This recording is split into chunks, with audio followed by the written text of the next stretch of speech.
నమస్కారం, welcome to I dream. నేను మీ విజిత. ప్రస్తుతం మనతో పాటు ఉన్నారు ప్రముఖ ఆధ్యాత్మికవేత్త, శ్రీ విద్యా ఉపాసకులు, ఎంతో మందికి మంత్రోపదేశం చేసిన గురువుగారు శ్రీ గురు కరుణామయ్య గారు మనతో పాటు ఉన్నారు. ఇప్పుడు గురుగారితో మాట్లాడి మన సందేహాలన్నింటినీ నివృత్తి చేసుకుందాం. నమస్కారం గురుగారు. శ్రీమాత్రే నమః. గురుగారు, చాలా మందికి ఉంటుంది నిత్యం ఇంట్లో దీపారాధన చేసుకోవాలి అని చెప్పి, కానీ ప్రత్యేకించి దీపారాధన అనగానే ఎన్నో నియమాలు ఉంటాయి. నిజంగా ఏ రకంగా చేసుకోవాలి, దీనికి ఒక నిర్దిష్టమైన సమయమే ఉండాలేమో ఇలా ఆలోచిస్తూ ఉంటారు. నిజంగా నిత్య దీపం చేయాలి అని అంటే కూడా నియమాలు, ఒక సమయం అనేది ఉండాలా గురుగారు ఖచ్చితంగా? ఈ ప్రశ్నకి ఆన్సరు చాలా రకాలుగా చెప్పచ్చు. ఓకే. ఇప్పుడు మనం భగవంతుని ఎందుకు పూజిస్తున్నాము? ఈ భగవంతుడు నా జీవితంలో టాప్ ప్రయారిటీగా, సెకండ్ ప్రయారిటీగా నేను అనుకున్నప్పుడు, టాప్ ప్రయారిటీ అయితే అదే సమయంలో చేస్తాం. నాకు భగవంతుని వదిలి ఉండలేను. అందుకే ఐ హ్యావ్ టు డూ పూజ అనుకోకూడదు ఇంగ్లీష్లో. ఐ వాంట్ టు డూ పూజ. రెండింటికి చాలా తేడా ఉంటుంది. ఇప్పుడు ఐ వాంట్ టు డూ పూజ అన్నప్పుడు మీరు చెప్పిన ఎప్పుడు పడితే ఎప్పుడు చేసుకోవాలనిపిస్తుంది. ఐ హ్యావ్ టు డూ పూజ అన్నప్పుడు ఈ సమయం వస్తుంది. సర్వకాల సర్వావస్థలందు జపించదగిందే నారాయణ మాత్రం శబ్దం అంటారు. అంటే ఏంటి? పూజకి యాక్చువల్గా సమయం లేదు, ఎప్పుడైనా చేసుకోవచ్చు. రాత్రి అర్ధరాత్రి అయినా సరే. నేను చాలాసార్లు 11:30కి మెలకు వచ్చేస్తే నాకేమీ తోచకపోతే పూజ గదిలోకి వెళ్ళుకొచ్చి అక్కడ పూజ చేసేవాడు. ఓకే. కానీ అంటారు కదా గురుగారు, భగవంతుడు కూడా నిద్రిస్తుంటాడు, తింటూ ఉంటాడు, వాళ్ళకంటూ ఒక సమయం ఉంటుంది, ఎప్పుడు పడితే అప్పుడు చేయొద్దని పెద్దవాళ్ళు చెప్తుంటారు కదా, అలా ఏమి ఉండదా గురుగారు? ఇలా చెప్పేవాళ్ళు. ఇంకోటి చెప్తాను, నేను ఒప్పుకుంటాను. మీరు చెప్పింది నేను నా పరిధి నుండి బయటకు వచ్చి, భగవంతుడు కూడా మనలాగా సుష్టుగా భోజనం చేసి మొదలు పెంచేసుకుని మధ్యాహ్నం పడుకుంటాడు, రాత్రి పడుకుంటాడు, అప్పుడు చేయకూడదు, ఒప్పుకుంటాడు. మనం మాత్రం 3 పూటలు భోజనం చేస్తాం. భగవంతుడికి ఓన్లీ పూజలోనే నైవేద్యం ఎందుకు పెడతారు? ఆయనకి 3 పూటలు పెట్టచ్చుగా నైవేద్యం. 3 పూటలు చేయండి. నేను కొన్ని సమయాలు అంటే ఇది తప్పింది నాకు. ఆయన నిద్రపోతాడంటే ఆ పూజ చేయక్కలేదు, ఏదో రీజన్లో నేను తప్పించుకోవాలి పూజ. వెతుక్కుంటున్నాం. నేను స్నానం చేయలేదు, తప్పించుకో పూజ. ఓకే. నేను బట్టలు జీన్స్ ప్యాంట్ వేసుకున్నాను, తప్పించుకో పూజ. తప్పించుకోవడానికి చూసి వాళ్ళ ఆలోచన ఇది. నా దృష్టిలో సర్వకాల సర్వావస్థల యందు ఇది కాకపోతే ఒకటి ఉంది, మీరు ఎందుకు పూజ చేస్తున్నారు అనే దాన్ని బట్టి ఉంటుంది. ఇప్పుడు నేను ఒక అవసరం కొద్దీ పూజ చేస్తున్నాను. కొన్ని ప్రయోగాలు ఉంటాయి, తంత్ర ప్రయోగాలు అని, లేదా వాంఛాకల్ప గణపతి. ఏదైనా కోరుకుంటే వాంఛాకల్ప గణపతి ఒక 50,000 సార్లు జపం చేస్తేనో, లేక 40 రోజుల పాటు పూజ చేస్తేనో మంచిది అంటారు. అది నేను అవసరం కొద్దీ చేస్తున్నాను. నాకు ఉద్యోగం లేదంటే అప్పుడు ఏంటి, నిర్దిష్ట సమయంలో నిర్దిష్ట ప్రదేశంలో చేస్తే మంచిది అంటారు. ఎందుకు? కంపారిజన్ తప్పు అనుకోండి, అలా చేయకూడదు, కానీ అర్థం అవడం కోసం చెప్తున్నాను. మీరు ఓ పక్షికి, ఓ కాక్కో, ఓ చిలక్కో ఆహారం వేయాలి. ఓ ఇడ్లీ ముక్క తీసుకెళ్తారు. ఫస్ట్ రోజు మాత్రం కా కా కా కా అనాలి. రెండో రోజు కొంచెం తగ్గించిన, మూడో రోజు నుండి దానికన్నా ముందే వస్తుంది. ఎందుకంటే ఆ టైంకే మీరు చేస్తారు కాబట్టి. అర్థమవుతుందా? ఈ ఎనర్జీ కూడా నేను ఒకే టైంలో చేస్తే పిలవగానే పలుకుతుంది. ఆ ఎనర్జీ ఈజీగా నాకు వశమవుతుంది. అందుచేత నేను ఒక కోరికతో నేను చేస్తున్నప్పుడు, ఇప్పుడు నేను మీ దగ్గర నాకు ఏదో పని కావాలి. మీరు స్వాతిముత్యం సినిమా చూసారా? ఆ కమల్ హాసన్ గొడుగు పట్టుకుని ఉద్యోగం ఉద్యోగం ఉద్యోగం అంటారు. ఎప్పుడు పడితే అప్పుడు చేస్తూ ఉంటాడు. అంటే అవసరం కొద్దీ. అలా కాకుండా ఒక అవసరం కొద్దీ నేను చేస్తున్నప్పుడు నియమంగా 6 గంటలు అంటే 6 గంటలకు పూజ చేస్తూనే ఉండాలి పొద్దున్నే. అదే సమయంలో చేస్తే మంచిది.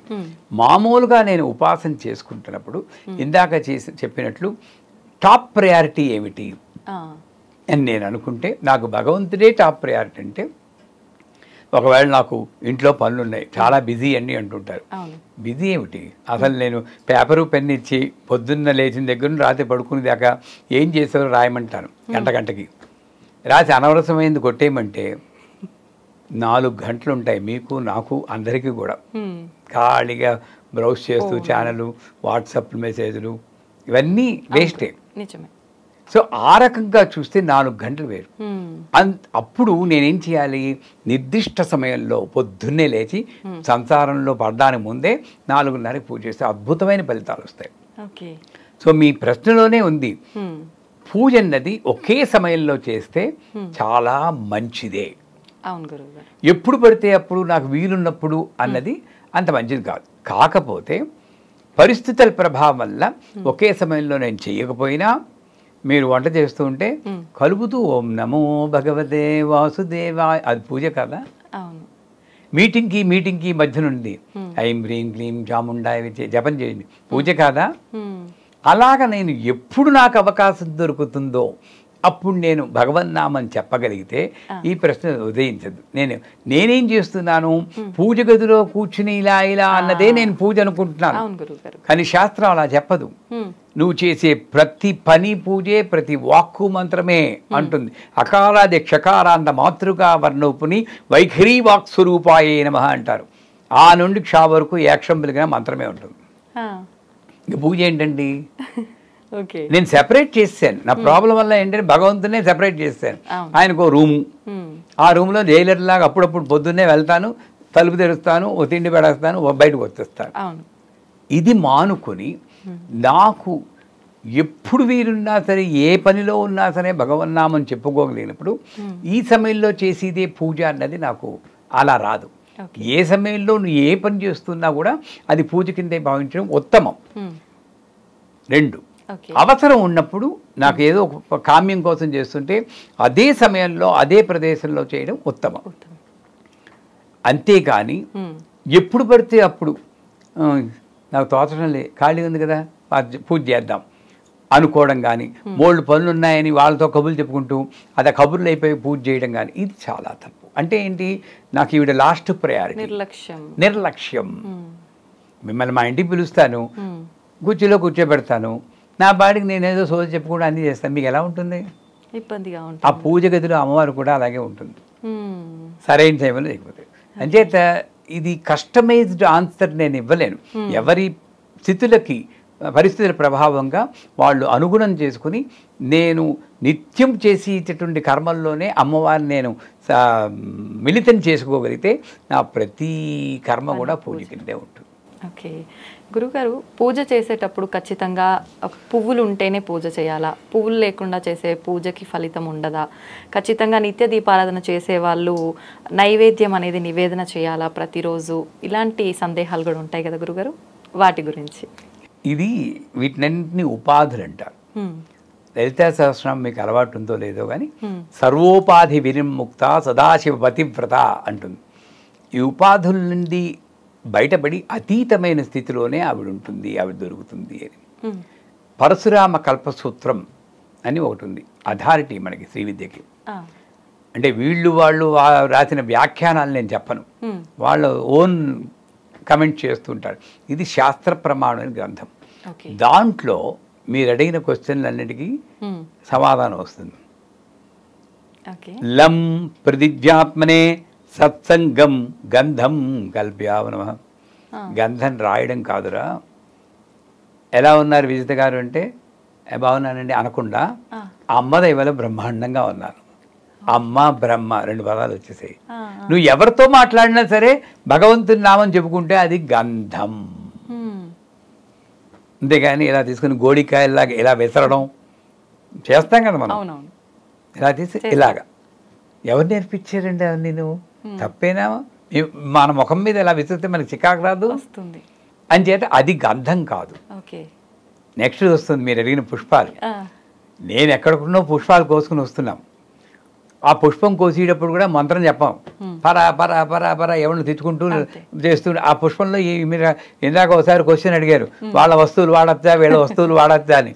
మరి మీరు కోస్తున్నప్పుడు ఎవరిని గురించో తిట్టుకుంటూ ఉంటే మరి ఆ ఎనర్జీ కూడా దీంట్లోకి వెళ్తుందిగా. వాటిని మరి పూజ ఎలా చేస్తారు? పుష్ప విలాపం అని చెప్పి దేవులపల్లి కృష్ణశాస్త్రి గారి గానం మీరు విన్నారో లేదో. అప్పుడు ఆ పుష్పం కోసేటప్పుడు కూడా చెట్టు నుండి విడదీస్తున్నానని చెప్పి ఒక మంత్రం చెప్పుకుంటూ, తల్లి నా పూజ కోసం నేను ఏదో తీసేస్తున్నాను క్షమించు అనుకుంటూ ఆ భావనతో చేస్తే కోసేటప్పుడు కూడా పూజ అవుతుంది. అప్పుడు అలాంటి పుష్పాలు మనం వాడాలి. కానీ పరశురామ కల్ప సూత్రంలో ఇంద్రియ నిగ్రహం పుష్పం కల్పయానమః. కావాల్సిందేమిటి? ఈ పుష్పాన్ని ఇలా పట్టుకున్నప్పుడు అమ్మా ఈ పుష్పంలాగా నాకు విశాలమైన హృదయం ఉండాలి. ఎంత పెద్ద పుష్పం పెట్టడం తామర పూలని, ఇక్కడేమో నేరో మైండెడ్, పని మనిషి చూస్తుందేమో అని తలుపేసేయడం, నా దేవుడు మైలపడిపోతాడని. వీడు ఎంత పెద్ద పుష్పం పెడితే ఏం లాభం? ఇది విశాల హృదయం కాదు. అందుకే మొగ్గలు పూజ చేయకూడదు అంటాడు. ఇది నేరో మైండ్. నా మైండ్ని గుర్తు చేయిస్తుందమ్మా అది. అది కావాలి ముందు.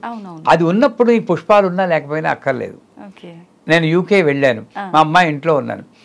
అక్కడ పుష్పం కొనాలంటే, ఇంత బొకే కొనాలంటే దగ్గర మన రూపాయల్లో చూస్తే 600 రూపాయలు. నేను రోజుకి 600 రూపాయలు పెట్టి ఆ పూజ చేసినప్పుడు బాధ వేస్తూ ఉంటుంది.